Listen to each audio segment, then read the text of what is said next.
President. Senator from Washington. Mr. President, reserving the right to object, let me just say that over the last year, we heard constantly that you should, quote, stay home when you are sick. It's good advice, of course, and the right thing to do for public health, and I certainly encourage people to do it. But what I thought about every single time was, what about the workers who can't just stay home? Because there is a lot of them.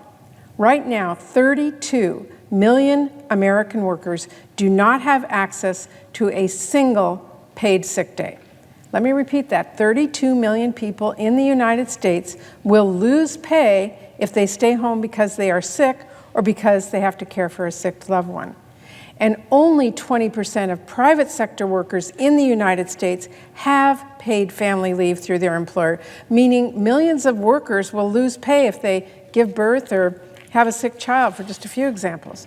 What I hear from workers in these situations is they need to know they have the ability to take time off without worrying about losing their paycheck and without worrying about whether their boss will allow them.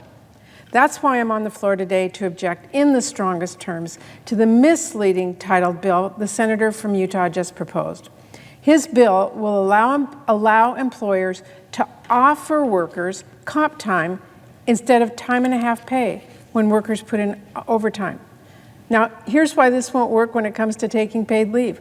Under this bill, the so-called Working Families Flexibilities Act, workers would have no guaranteed right to use the comp time they've earned even when there's an emergency. And it actually gets worse from there. Under this bill, if a worker's claim is denied, their only option to fight back is to request their comp time be cashed out, and the employer has a whole month to comply. Mr. President, as of March 2021, more than half of Americans said they were living paycheck to paycheck. A month is not going to work for them.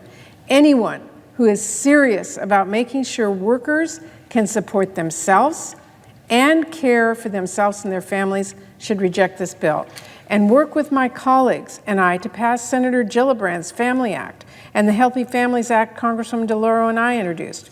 Our legislation would actually truly give workers flexibility and a weight off their shoulders as they navigate the kinds of tough times we all encounter in our lives. Because look, when this pandemic struck, we saw how costly not having paid leave has been for our workers, for our families, for our businesses, and our country.